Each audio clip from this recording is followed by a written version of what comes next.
ფასოტე შექმნილი პოლიტიკური მოცემულობა, რა თქმა უნდა, ვისაუბრებთ საერთაშორისო ურთიერთობებზე, ბრიუსელიდან წამოსულ კრიტიკაზე, საღამომშვიდობის და რა თქმა უნდა, მოგესალმებით გრანტების შესახებ კანონზე, რომელიც საკმაოდ ხმაურიანი გამოდგა და ბევრი კრიტიკაც მოვისმინეთ. მოდით დავიწყოთ ევროკავშირიდან კრიტიკით. საქართველოს ხელისუფლება ევროკავშირის ღირებულებებს და სტანდარტებს კიდევ ერთი ნაბიჯით დაშორდა. რა არის რეალურად ამ კანონ პროექტის მიზანი? თქვენი ოპონენტები გადანაშაულებენ იმაში, რომ გსურთ მათი განადგურება და საბოლოო ჯამში აღარ დარჩეს აღარც NGO და აღარც პოლიტიკური პარტია. მოგესალმებით, მივესალმებით ჩვენს ტელემაყურებელს. თავად ეს განცხადებებიც მნიშვნელობა არ აქვს, ეს იქნება უცხოეთიდან თუ შიგნით NGO-ებიდან. თავისთავად ეს არის უკვე აღიარება და მხილება იმის, რომ აღმოჩნდა, რომ სამოქალაქო საზოგადოებას ჩვენთან ეძახიან თავადაც, საკუთარ თავს ეძახიან მაშინ სამოქალაქო საზოგადოებას, თუ კი ისინი უცხოეთიდან ფინანსდებიან და ეს ყოფილა თურმე ქართული სამოქალაქო საზოგადოება. რანაირად გამოხატავენ ისინი ქართული ხალხის ან საქართველოს საზოგადოების ინტერესს, თუ კი თურმე ისინი ნარკოტიკებით დამოკიდებული ყოფილან იმაზე, შვედი რაფულს მისცემს და ჰოლანდიელი თუ ბელგიელი რაფულს მისცემს. ეს ხო საერთოდ აცდენილი არის თავად კონცეფციას საზოგადოების წარმომადგენლობისა. და ამაზე ნუ იტყვიან ახლა მაინც და მაინც რომ თითქოს სხვა საშუალება არ აქვს დაფინანსების. თავადაც ხომ ახლა დიდად მოჰქონდათ თავი, რომ სხვადასხვა ფონდებით აგროვებენ ფულს იმისთვის, რომ ჯარიმები გადაიხადონ, ხო, ადამიანებს. არსებობს ესე იგი ადამიანები, ვისაც აქვს სურვილი, რომ ფული გაიღონ შესაძლოა მათთვის. შესაბამისად, მათ თუ სურთ, რომ მართლა წარმოადგენდნენ ქართულ საზოგადოებას ან მის რომელიმე ნაწილს დაარწმუნონ ბიზნესი, მოქალაქეები ან სხვები, რომ გადაიხადონ ფული მათ საქმეში. აი მათ საქმეს არავინ არ აფასებს სინამდვილეში შიგნით და ყველა კარგად ხდება რომ არიან დაკავებული მავნებლობით, იმიტომაც არიან დამოკიდებული უცხოურ ფულზე, იმიტომ რომ უცხოეთიდან ზუსტად ამ მავნებლობის დაკვეთა მოდის. ეს ერთი. მეორე, რაც შეეხება რა არის ამის საფუძველი. ჩვენ ამაზე უკვე დიდი ხანია ვსაუბრობთ, რომ როდესაც შემოდის საქართველოში ფული, ჩვენ არაერთხელ ეს ჩვენ 3 წელია და ახლობით რაც უკვე ვამხელთ ამ ყველაფერს, თუ როგორ იხარჯება ეს მავნებლობისთვის, როგორ იხარჯება ეს ძალადობისთვის, როგორ იხარჯება ეს პროპაგანდისთვის, დეზინფორმაციისთვის, სიძულვილისთვის, ხელისუფლების გადაყირავებისთვის, ანტიდემოკრატიული ნაბიჯებისთვის, როგორ იხარჯება მათ შორის ევროკავშირის მოქალაქეების ფული საქართველოში. როგორ იხარჯებოდა ამერიკული ფული ამისთვის საქართველოში და დაემხოთ ხელისუფლება ძირი გამოეთხარა დემოკრატიისთვის. ამას ვსაუბრობთ ჩვენ 3 წელი. და აი რამდენიმე თვეა ამერიკის ხელისუფლებამ თავად ამხილა ის ქსელები, რომელიც არსებობდა მედიაში გავლენების მოსაპოვებლად, არსებობდა NGO-ებში გავლენების მოსაპოვებლად, იმისთვის რომ სხვა ქვეყნების ხელისუფლებებზე გავლენა მოეხდინათ, დაემხოთ, როცა მოუნდებოდათ, დაეყენებინათ, ვინც მოუნდებოდათ, ასე შემდეგ. ასევე ეს ყველაფერი დღეს უკვე არის აღიარებული. შესაბამისად, ჩვენ ამაზე ქონდა აქედან გამომდინარე საუბარი კიდევაც, რომ რა ხდება ახლა? ევროკავშირი საითიყურება. აპირებს თუ არა რაიმენაირად მაინც ფეხი აობას აი ამ ხილებებს და თავადაც აღიაროს რაღაცეები, ხომ? ჩვენ როდესაც საუბრობთ, როდესაც გვესმის საყვედურე მათ შორის მოვისმინეთ დღეს ევროკომისიის ორი ევროკომისარის განცხადება. ყველა შევახსენებ, რომ ევროპის დემოკრატიის ფონდი არსებობს ასეთი ორგანიზაცია, რომელიც ევროკომისიის მიერ შექმნილია, ფინანსდება წევრი ქვეყნებიდან, სხვადასხვა შენატანებიდან, მათ შორის ევროკავშირის ბიუჯეტიდან, აი ეს ფონდი საქართველოში მოლოტოვის კოქტეილებს აფინანსებდა. ეს ფონდი აფინანსებდა კამპანიას, სირცხვილეს კამპანიას მევესწროლე, რომლითაც მოლოტოვის კოქტეილი იყო რომანტიზებული და ამის შედეგი იყო, რომ თუ კი 23 წელს ერთი მოლოტოვის კოქტეილი გაისროლეს, ცოტა ხნის წინ ეს ერთი მოლოტოვის კოქტეილი გახდა 20. აი ამის შედეგი, ამ კამპანიის შედეგი არის. და მე როდესაც ვიკითხე მათ შორის ევროკავშირის მოქმედ ელჩთან, როცა ვკითხე მას, რომ ევროპის დემოკრატიის ფონდი აფინანსებს, მაქვს დიდი ეჭვი, რომ აფინანსებს პოლიტიკურ პარტიებს, პოლიტიკურ პროცესებს, რადიკალურ ჯგუფებს. რამოდენიმე ხნის შემდეგ მან მითხრა, რომ მან მოიძია, ჩახედა რა პროექტები არის, რა ფინანსდება და დამეთანხმა მე, რომ ნამდვილად აქ ჩანს პოლიტიკური სარჩული. მე ვუთხარი, რომ კარგით მაჩვენოთ იქნებ რა პროექტებია. მითხრა, რომ არა, არ შემიძლია. აი ამას რომ აკეთებს ელჩი ევროკავშირის, რომ მასპინძელი ქვეყნის უმაღლესი თანამდებობის პირს უმალავს თუ რას აფინანსებს მისი ბიუჯეტიდან და თან აღიარებს უმაღლეს თანამდებობის პირთან აღიარებს, რომ პოლიტიკური სარჩული აქვს ამ დაფინანსების და უმალავს ამ დაფინანსებას. ამის შემდეგ ეს ძალად გაკურვებული სახეებსო ხედავდა ევროპელი ჩინოვნიკების და აღშფოთებას და შეშფოთებას, რა თქმა უნდა, ეს არის ყველაფერი ფარსი, რასაც ჩვენ ხედავთ. ამიტომ, რა თქმა უნდა, კეთილი ინებოს ყველამ, სახელმწიფოს, თუმ ყველანაირი ეს დახმარება უნდა ხმარდებოდეს ხალხს. ხალხის ინტერესს წარმოადგენს ხელისუფლება, არჩეული. კეთილი ინებოს ყველამ და სახელმწიფოსთან შეათანხოს ეს ყველაფერი. მით უმეტეს რომ ზოგიერთი დონორისთვის ეს ჩვეულებრივი სტანდარტული პოლიტიკაა. თქვენ დიდი ხანია მოუწოდებთ ევროკავშირის წარმომადგენლებს, რომ გაემიჯნონ ძალადობას, დაგმონ ის ფაქტები, რომლებიც მათ შორის მათი დაფინანსებული ორგანიზაციების მიერ არის ჩადენილი, მაგრამ ამის მიუხედავად ჩვენ არანაირ ბოდიშს და აღიარებას არ ვისმენთ ევროპელი ბიუროკრატების მხრიდან. პირიქით არის შენიშვნები იმასთან დაკავშირებით, რომ აი ამ ნაბიჯებით, რასაც დგამს ქართული ოცნება, ხო, საქართველოს შორდება მის გაცხადებულ მიზანს გახდეს ევროკავშირის წევრი. თუ ეს არის ფარსი ეს არის არაგულწრფელი განცხადებები, მაშინ რა გამოდის, რა რეალობასთან გვაქვს საქმე და რა ტიპის ინსტრუმენტად არის გამოყენებული ეს მათ შორის ეს პოლიტიკა NGO-ების და დაფინანსება. საერთოდ რასაც ჩვენ ხედავთ სხვათა შორის, რომ ჩვენ არც ერთ ასე ვთქვათ, პრეტენზიაზე, კითხვაზე პასუხს ხო არ ვისმენთ სინამდვილეში, არის აბსოლუტური ყრუკედელი, სამხრივი განცხადებები, რომ იმისთვის, რომ წარმოდგენა აქვთ, რომ ალბათ ძალამ უნდა აღმართი ახნას, ასე ვთქვათ, ეს საბჭოთა მენტალიტეტი, რომელსაც სამწუხაროდ ბრიუსელის ბიუროკრატიაში დაისადგურა ყოფილი საბჭოთა რესპუბლიკების წყალობით და სოციალისტური ბანაკის წყალობით, რომელიც ევროკავშირში როგორც ჩანს ძალიან დიდ გავლენას ახდენს მენტალურ ცვლილებებზე. მაგრამ ზუსტად ამაზე არის საუბარი, რომ რაც ყველაფერი ხელის გულდებს იდეო ჩვენგან. კარგი, ჩვენ არ გვიჯერებდნენ. ამერიკის შეერთებულ შტატებმა არათუ ამხილა დეტალურად ცენტამდე დაადასტურა თუ როგორ რანაირად იხარჯებოდა მავნებლობაში უცხოური დაფინანსება. ახლა ეს ვინმეს უნდა ასე გაყიდოს, რომ ამერიკული ფული იყო ცუდი ფული და ფრანგული ფული კარგი ფული არის. მაგალითად, საფრანგეთის საელჩოს არ შეუშალა ხელი ამ საფრანგეთის გამომზეურობა და ფინანსებიდან გიორგი კანდელაკის ენჯი. საფრანგეთის ელჩთან დაკავშირებით რამდენიმე განცხადება ბოლოს თქვენ, ამიტომ ამას განსაკუთრებით უნდა შევეხო. პირველი, ცალკე ცინიზმი არის, რომ საფრანგეთის ელჩი ქვეყნის, რომელშიც სულ ახლახან ყველაზე მთავარ ოპოზიციურ კანდიდატს პრეზიდენტობისთვის კანდიდატი ჩამოაცილეს საპრეზიდენტო რბოლას, მიუსაჯეს 5 წელი თავისუფლების აღკვეთა, დააჯარიმეს და ამ ქვეყნის ელჩი ფიქრობს, რომ ჩვენ უნდა მან პირადად უნდა გვასწავლოს დემოკრატია და პატივისცემა განსხვავებული აზრის. ანუ ეს ხო ცინიზმია, ყველაფერს თავი დავანებოთ, როდესაც ჩამოაცილეს მთავარი კონკურენტი პრეზიდენტობის ასე ვთქვათ, რბოლაში მთავარი კონკურენტი სასამართლოს რაღაც манипуляციებით. ეს ერთი, მეორე, რაც დღეს იყო, ხო, თუ არ ვწდები, ვიხილეთ, რომ აი კარგით, აი ხანდახან არის, რომ შეიძლება ოცნება ბოლომდე ვერ უხსნის პარტნიორებს რაღაცებს, ვერ მივაწვინეთ ხმა, ეს ყველაფერი, მაგრამ აი ეს უბრალოდ ეს ფოტო რაც ვიხმნეთ, საფრანგეთის ელჩი და მის უკან ნაცები. ანუ ნაციონალური მოძრაობის ათეულის წევრი ირაკლი ხვადაგიანი, რომელიც დეპუტატი იყო ცოტა ხნის წინ, გახდა ამარჩევნების შედეგად დეპუტატი, ნაციონალური მოძრაობის წევრი ათეულის, რომელმაც არჩევნები უარყო, გადაუარა ყველაფერს, მიაგდო მანდატი და ასე ვთქვათ, გავიდა. გიორგი კანდელაკი, ადამიანი, რომელიც არათუ ეხლა ხომ, აი წამებელი სისტემის შემქმნელი ერთ-ერთი და იდეოლოგი. მაშინ, როდესაც ნაციონალური მოძრაობა ხელისუფლებაში იყო.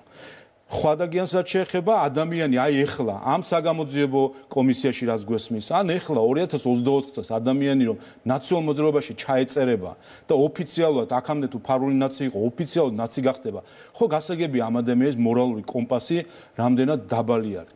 ეხლა საფრანგეთის ხო და უბრალოდ არის საბჭოთა წარსულის კლუბი, არის ტურისტული მარშრუტების გაკეთება. ეხლა საფრანგეთის თუ გონია რომ ჩვენ სულელები ვართ ამ ქვეყანაში და რაიმე წარმოდგენა აქვს რომ რაღაცა დეფექტი გვაქვს ამ ქვეყანაში ცხოვრებ ხალხს, ამას გვეუბნება სინამდვილეში. ხო ეხლა ხო შეუძლებელია წარმოიდგინოს საფრანგეთის ელჩი იმდენად ასე ვთქვათ გონსარ არის საერთოდ ვინ რომელ ადამიანებს აფინანსებს ეს ხო რთულია რომ წარმოიდგინოთ. ანუ შესაბამისად გონსარი ვისაც აფინანსებდა და თუ გონსარი ფიქრობს რომ ჩვენ ვართ სულელები და ჩვენ უნდა დავიჯეროთ რომ ის ფულს აძლევს. ეხლა ხალხს ვინც ეხლა იყვნენ ძალადობრივი აქციების ორგანიზატორები და ჩართულები ამ ყველაფერში და ტურისტული მარშრუტების დასაგება იმაზე რომ თქვენ გინდათ მთლიანად სივრცის მოსუფთავება, შესაბამისად ის განცხადებები, რაც ბრიუსელის მაღალჩინოსნებიდან მოდის აძლევს მწვანე შუქს ამ საელჩოებს იმისთვის რომ ის ადამიანები რომლებიც თქვენი ოპონენტები არიან დააფინანსოთ. არა, უბრალოდ რა არის შესაბამისად ამ გადაწყვეტილებას გასაგებია რომ ეს კონკრეტული გრანტი იყო ტურისტულ მარშრუტებზე ოფიციალურად, მაგრამ გადაწყვეტილებებს გრანტებთან დაკავშირებით ხსნიან ასე, რომ გაძლიერდეს დემოკრატია, გაძლიერდეს არასამთავრობო სექტორი, რომლის მოსპობა უნდა ხელისუფლებას. ხო, საქმეც იმაშია, რომ საფრანგეთის ელჩს ნაცები რო გონია დემოკრატია, ну აი ეს არის პრობლემა. ამ ადამიანს როგორ გაუხსნათ? რომელი საგამოძიებო კომისია უშველის ამ ადამიანს რომ აუხსნათ წამება ურეთ ახლა ხო რაღაცა გონირულება დონე უნდა დაუშვათ ნებისმიერ ელჩის, ხო? ეხლა წამების სისტემის შემქმნელ პარტიის წარმომადგენელს მათ ხელფასების გადახდას რომ ეძახს ადამიანი დემოკრატიის განვითარებას ვინმე. ну ეხლა აქ ხო ზედმეტია საერთოდ საუბარი ღირებულებითი სხვაობა ხო ჩანს ამ შემთხვევაში ხომ და რაც შეეხება აი ამ კონკრეტულ შემთხვევას კიდევ ერთხელ ეს არის უბრალოდ იმის თქმა რომ არ მივაჩნიოთ როგორ ჩანს ხალხად არაფერს მნიშვნელობა არ აქვს ძალიან კარგად იციან რომ ნაციონალურ მოძრაობისთვის მათი იდეოლოგიებისთვის ფულის მიცემა რა რეაქციებსაც გამოიწვევს, მაგრამ რას ვიზავთ ახლა? ეს ფაქტები ხო საჯაროა ნაცმოძრაობაზე. ხო შეგიძლიათ რომ ეს დოკუმენტები დაუდოთ ამ ევროკავშირის უпростоრად ევროსასამართლოს გადაწყვეტილებები მათ შორის. ყველაფერი ზეპირადიციან. ყველაფერი ზეპირადიციან და ამის და მიუხედავად რამდენიმე ელჩი თავით ფეხებამდე ჩართული იყო წინასაარჩევნო კამპანიაში. ხო გვახსოვს ეს ყველაფერი. ყველაფერი ისევე ხო ინტერნეტშია ეს ყველაფერი. ამის ვთქვი კიდევაც ბრიტანეთის ელჩთან დაკავშირებით ვახსენეს ყველაფერი. წინასაარჩევნოდ ადამიანები გამოვიდნენ რამდენიმე ელჩი და სპეციალურად ქართული ოცნების საწინააღმდეგო კამპანიაში იყვნენ ჩართულები. ну აი ხა აქ ბენის კონვენცია მოყვავს, ხან რა მოყვავს, მაგრამ საქმე რაშია იცით? ეხლა რასაც ვაკვირდებით საბოლოო ჯამში, ხომ აი სამწუხარო ტენდენცია არის, რომ მე სხვა დროსაც მithქვამს და არის ასეთი გამონათქვამი, რომ ურჩხულს დიდხანს ვინც ებრძვის ამ ურჩხულთან მებრძოლი უნდა უფრთხილდეს იმას, რომ თავად არ იქცეს ურჩხულად. და ზოგიერთი ბიუროკრატი ბრიუსელში ძალიან ემსგავსება იმ ურჩხულს, რომელსაც ებრძვის. გულისხმობ რუსეთი, რომელიც გამოცხადებული ყავთ მათ იდეოლოგიურ მოწინააღმდეგედ და შევხედოთ ახლა რა საკეთებდა მაგალითად რუსეთი საქართველოს წინააღმდეგ. გადავხედოთ ჩვენს უახლეს ისტორიას, არის ბოლო 20 წელი თუ რაც იქნება. სანქციები ვინ დაგვიწესა პირველად საქართველოს? რუსეთმა. ემბარგოები ხო გვახსოვს კარგად? კი ბატონო. ვიზები ვინ შეაჩერა პირველად საქართველოსთან? რუსეთმა. დეპორტირებულები ვინ იყო პირველად? საიდან მოდიოდა? რუსეთი. აი ეს ყველაფერი აი დეზინფორმაცია, პროპაგანდა, საიდან მოდიოდა? აი ერთ-ერთში ასეთ რაღაცას რო აკეთებენ ეს ხომ ბატონშო ეს პარალელი არის კატეგორიულად მიუღებელი ოპოზიციისთვის, იმიტომ რომ მათი აზრით ტოლობის ნიშნის დასმა ოკუპანტსა და დასავლურ ქვეყნებს შორის ეს არის აბსოლუტურად წარმოუდგენელი ქართული ხალხის შეურაცხყოფა და ასე შემდეგ. აი ამ პარალელთან დაკავშირებით უფრო მეტი განმარტება. ეს ჩვენი პრობლემა. საქმეც იმაში რომ ამას უხსნით, ეს მათი პრობლემა არის და უნდა ჩაიხედონ სარკეში. იცით რა არის? ხანდახან მათ გამონათქვამში არის რომ კი მაგრამ ჩვენ ახლა თუ ესე ტრად გვიყურებთ თუ ახლა მაშინ ესე იგი არ გინდათ. ეს გავს როგორც იცით შეყვარებულის ერთი შეყვარებულის პოზას, ოდესაც მეორე შეყვარებული საყვედურს ეუბნება და ის არ მოგწონს, მაშინ წადი, სადაც გინდა იქ წადი. აი ესეთი დამოკიდებულება, ნული თვითკრიტიკა, ნული რეფლექსია, ნული გააზრება იმისა თუ რა პრეტენზია აქვს სხვას. ეს არის ზუსტად ანტიევროპა. აი რასაც ჩვენ ახლა ვუყურებთ, რასაც ჩადის ზოგიერთი ელჩი, ზოგიერთი ბიუროკრატი, ეს არის ანტიევროპა. და მე ამას სიყვარული გვაქვს ევროკავშირთან. რაც ამას თავისი ახსნა აქვს, რატომ არის ეს? იმიტომ ჩვენ ახლა ვაკვირდებით ბოლო პერიოდში რაც ხდება. დიდი ხნის განმავლობაში დომინანტი სოფლიო პოლიტიკაში და ევროპის პოლიტიკის გამსაზღვრელი იყო ამერიკის შეერთებული შტატები. ამერიკის შეერთებული შტატები სახავდა ყველა ვექტორს, რომელსაც ევროპა, ევროკავშირი როგორც მთლიანი და მისი ბევრი წევრი მიყვებოდა. მათ შორის ომთან დაკავშირებითაც ამერიკა იყო ვექტორის გამსაზღვრელი, აყოლილი იყო ამას ევროკავშირის და მისი დიდი ნაწილი. ხელისუფლების ცვლილებასთან ერთად ამერიკაში ეს ვექტორი შეიცვალა, მათ შორის გარკვეული დისტანცირება და დაბნეულია ახლა ევროკავშირის ბიუროკრატია. მათ შორის დაბალი კვალიფიკაციის გამო, რასაც ახლა ვაკვირდებით ჩვენ ახლა ჩვენ ესე ნუ უყურებთ რომ ამდენი მილიონიანი სივრცე არის ევროკავშირი, ამდენი ქვეყანაა შიგნით, სხვადასხვა პოლიტიკური ძალები. ეხლა ჩვენ თავს დავიმდავროთ, გონია, ეხლა ყველა ჩვენზე ჭკვიანი არის ყველგან. ეხლა ესტონეთის საგარეო საქმეთა მინისტრი ყველაზე კარგი მაგალითია. ეხლა ეხლა ამ ადამიანს უყურებთ. ხო ხვდებით ეხლა საერთოდ რა დონეა ხანდახან ზოგიერთ ხელისუფლებაში ადამიანებს ქუჩა-ქუჩა დარბოდა, მიტინგს ატარებდა. აი როგორ შეიძლება წარმოვიდგინოთ რაიმე სერიოზული პოლიტიკა ასეთი ადამიანისგან, რომელსაც თავისუფლ ქვეყანაში 3%-იანი შემდეგი ნაბიჯი რა იქნება? იქნება თუ არა ეს ვიზა ლიბერალიზაციის შეჩერება და თუ ეს ასე მოხდა, თუ დაშვებას გავაკეთებთ, მაშინ რა რეაქცია იქნება ხალხს? ამიტომ რომ დავასრულო, ერთ-ერთი მიზეზი არის დაბნეულობა ევროკავშირში, ევრობიუროკრატიაში, ხელმძღვანელ რგოლში არაპროფესიონალების ყოფნა. თქვენ ნახეთ, რომ ქალბატონ კალავს არც კი შეხვდა ამერიკის სახელმწიფო მდივანი. არც კი შეხვდას ევროკავშირის უმაღლეს წარმომადგენელს საგარეო ურთიერთობაში. რატო არ შეხვდა? იმიტომ რომ გარკვეულ შემთხვევაში არასერიოზულად იქცევიან ზოგიერთი ევრობიუროკრატები და ამერიკის შეერთებული შტატების ადმინისტრაციას აქვს სრული პოლიტიკა მშვიდობისკენ მიმართული და ხედავს ომის აქტივისტებს, მათ შორის ევროკომისიაში ომის აქტივისტებს, რომლებიც ყველანაირად ეწინააღმდეგებიან ამ ყველაფერს და რა თქმა უნდა აი ამ არასერიოზულობას ზოგიერთი ბიუროკრატისა ხედავს ბევრი, მათ შორის ევროკავშირში ბევრი ხედავს, რომ სამწუხაროდ აი აქედან აი ამ დაბნეულობიდან გამომდინარე არის ეს სპორადული გადაწყვეტილებები, იმან 170 კაცი არ შემოხვიდეთ ჩემთანო ესტონეთმა, იმან 20 არ შემოხვიდეთ. ყველაფერს თავი დავანებოთ. ყველაფერს თავი დავანებოთ. თუ კი არის სამართლიანი და სწორი გადაწყვეტილება. აი როგორ შეიძლება ერთ ქვეყანა ამბობდეს 100 კაცი არ შემოხვიდა, 100 კაცია თქვენთან დამნაშავე, მეორე ამბობდეს 15.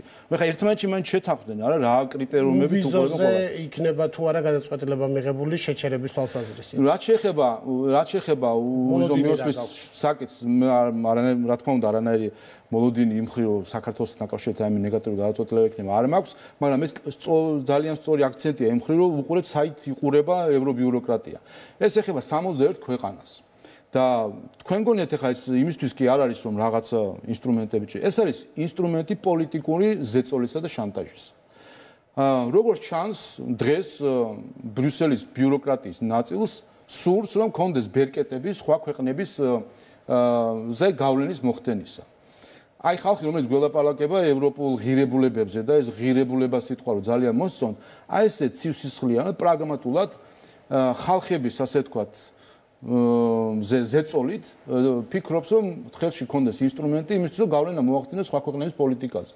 ამასაც უნდა შევხედოთ ძალიან რაციონალური თვალით. რაც შეეხება საქართველოსთან დაკავშირებით, რა თქმა უნდა, ამის არანაირი საფუძველი არ არსებობს და ზოგადად დღეს უსმენდი ინტერვიუ იყო გერმანიის ელჩთან, რომელიც თქვა რომ ეს ვიზა ეს არის პრივილეგია და ნუ ჩვენ უნდა დავაფასოთ და ასე ვიყოთ. ცოტა სიმართლე გითხრათ, აი ეს აროგანტულობაც, რომელიც სამწუხაროდ გერმანიის ელჩს ახასიათებს გავგებარი მიზეზის გამო არის საიდან მოდის.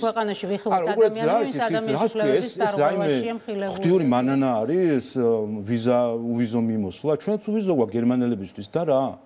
ეს ის ხომ არ არის რაღაცა ზემოდან ქედმაღლული ყურება პერიფერიისთვის, რომ ჩვენზე მოდის რაღაცა ასე ვთქვათ გარკვეული მათი გადმოსახედიდან ასე ვთქვათ მადლი, რომ აი გაძლევთ შესაძლებლობას შემოხვიდეთ.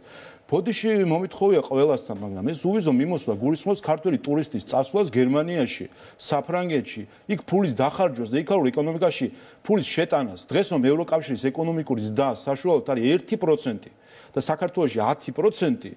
ეს იმიტომ არის რომ ჩვენ ვფიქრობთ ეკონომიკურად სწორად და სხვებს რომ 1%-იანი აქვს და უნდათ რომ ზრდა ქონდეთ, თუ ვიზები ჩაკეტეს, არავინ არ შეუშვეს ტურისტი და ფული არ ხარჯა იმ ქვეყანაში, ესეც არ ექნებათ. ამიტომ ცოტა არ იყოს ვფიქრობ რომ ქართულმა ხალხი ამაზე უნდა დაუფიქრდეთ, რომ ასე ქედმაღლურად რომ გვიყურებს ზოგიერთი რაღაცნაირად მომადლებულია თითქოს ესე თქვათ ეს ვიზა ლიბერალიზაცია და რაღაცნაირი დამოკიდებულება რომ რაღაცა ვართ არასრულფასოვანი ერი რომელიც დაგვიშვეს სადღაცას მადლად და ქალაქებისთვის არა პრაქტიკაში ეს მოგონია ამაზე ზუსტად ეს არის სამწუხაროდ ზუსტად ეს არის ეს ამ აროგანტულობაში ეს გამოსჭვივის რომ არის მცდელობა ადამიანების ემოციებზე ითამაშონ რომ ახლა ვიზა ექნება მე ასაღები და ვეღარ ჩახვალ ბერლინში თუ ფრანკფურტში არ ვიცი, ხა ეს 21 საუკუნის პოლიტიკას ეკადრება, ეს არის, რა ვიცი, 100 წლის წინანდელი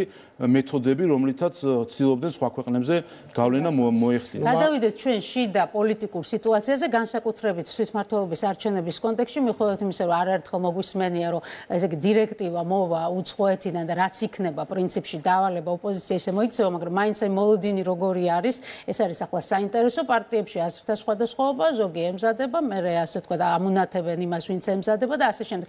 თქვენი გადმოსახედიდან რა სიტუაცია არის ამ წინასწარ? დღეს მოვისმენთ, რომ მათი გადაწყვეტილება მოულოდნელი უნდა იყოსო და ეხა ისე აქ რომ მათი ამორჩევლისთვისაც იმდან მოულოდნელი იყოს, რომ მე ამორჩეველი საერთოდ არ მივიდეს მათთვის ხის მისაცემად.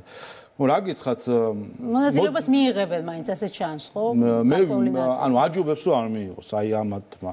გულისხმობ მე ექსტრემისტულ რადიკალურ ოპოზიციას, რაც უფრო მალე ჩაიხსნებიან საარჩევნო პროცესებს ზოგადად და საბოლოოდ მარგინალიზდებიან ასე ვთქვათ რადიკალურ ექსტრემისტულ ჯგუფებად, რომელსაც ნუ გარკვეული პერიოდი უნდა ავიტანოთ და მე თვითონვე ასე ვთქვათ განილევა და გაიჟრება იყო რომ ვერ მიიღებენ არჩევნებში მონაწილეობას. ეს შეიცვალა. ჩვენ ამასთან დაკავშირებით თქვით თვითონ კომისიიდან გამომდინარე, რომ არჩევნებამდე მათ შორის სამართლებრივი პროცედურები არის, რომელიც მნიშვნელოვანი არის, რომ თავისი სტანდარტების დაცვით გამჭვირვალე და სრული დასაბუთებით მომზადდეს, ამას დრო ჭირდება, არ არის საჩქარო პროცესი, მით უმეტეს რომ ისიც ვიცით რომ რომც გამოვიდნენ არჩევნებში იქ რომ კიდევ ერთხელ იმ პასუხს მიიღებენ, რასაც ტრადიციულად იღებენ უკვე 13 წელია, ამიტომ ამ ხრივაც პროცესი არის და პირიქით ეს უფრო გააძლიერებს. რომ ხო ვამბობდით რომ ვერ აკრძალავენ, შესაბამისად ვერ აკრძალავენ და რომ მანდატებს ვერ ჩაუხსნიან, ხო მშვენივრად ჩაუხსნით მანდატები და ხო, მაგრამ ახლა საკუთარ ამომრჩეველს და არა მხოლოდ მათ ქართული ოცნების ამომრჩეველსაც ეუბნებიან რომ ეს დაპირება იყო წინა საარჩევნო სიყალბე და შესაბამისად ამას ოცნება ვერ შეასრულებს. ჩვენ ამომრჩეველზე ნუიღელვებენ, ჩვენ ამომრჩეველს ძალიან კარგად ესმის, რომ ჩვენ ვაკეთებთ ყველაფერს ისე რაც საბოლოო ჯამში არის ჩვენი ქვეყნის საკეთილდღეოდ და საერთო საქმის საკეთილდღეოდ. ყველა მიზანს ხო ხედავთ რომ ვაღწევთ და ყველა მიზანს ვაღწევთ ისე რომ ის იყოს მდგრადი შედეგი.